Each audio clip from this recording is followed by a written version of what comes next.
ഞങ്ങൾ രണ്ടുപേരുടെയും ജോലിയുടെ ഭാഗമായിട്ടുള്ള ഫോൺ ഉപയോഗമാണ് ഞങ്ങൾക്കുള്ളത് പ്രധാനമായിട്ടും. അല്ലാതെ ഒത്തിരി സമയം അതിന് വേണ്ടി കളയാറില്ല. സോഷ്യൽ മീഡിയയിലൊന്നും ഒത്തിരി ആക്റ്റീവായിട്ടുള്ള ആളുകളല്ല ഞങ്ങൾ രണ്ടുപേരും. അങ്ങനെ ആക്റ്റീവല്ല. ആൻസിക്ക് എനിക്ക് തോന്നുന്നത് പല സോഷ്യൽ മീഡിയ അക്കൗണ്ടുകൾ ആൻസി അതിൽ നിന്നൊക്കെ ഡിലീറ്റ് ചെയ്ത് പുറത്തായി വന്ന ആളാണ്. എൻ്റെ മക്കളുടെ മുമ്പിൽ നിന്ന് ഒളിച്ചിരുന്ന് എനിക്ക് കാണേണ്ട ഒന്നുമില്ല.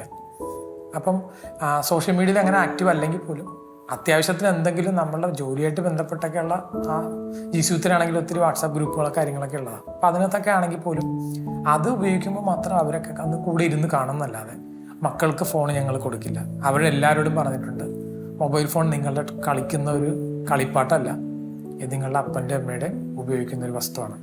നിങ്ങൾക്ക് ഇത് ഉപയോഗിക്കേണ്ട തിരിച്ചറിവുള്ള കാലമാകുമ്പോൾ നിങ്ങൾക്ക് തരും, അതുവരെ നിങ്ങൾക്ക് തരില്ല. ഏറ്റവും കൂടുതൽ കുട്ടികളോട് സ്പെൻഡ് ചെയ്യുന്നത് ഞാനാണ്. കാരണം ഹസ്ബൻഡ് ബിസിനസ്സിൻ്റെ കാര്യങ്ങളായിട്ട് എപ്പോഴും ബിസി ആയിരിക്കും.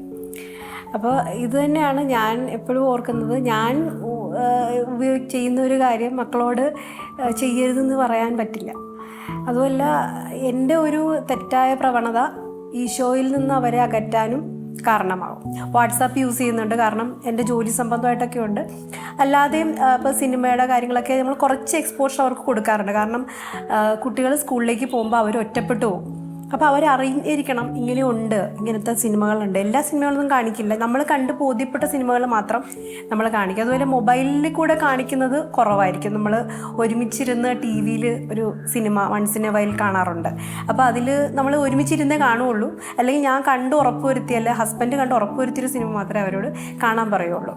അത് അവർക്കൊരു മെസ്സേജ് തരുന്ന സിനിമയായിരിക്കും. ഇത് ഏത് ഭാഷയാവാം, എങ്ങനെയായിരിക്കാം. ആ ഫോണിൻ്റെ കാര്യങ്ങളായിരുന്നാലും ടി വിയുടെ കാര്യങ്ങളായിരുന്നാലും നമ്മളൊരു ഈശോയോട് ചേർന്ന് അവരെ നയിക്കാനായിട്ട് ശ്രമിക്കാറുണ്ട്.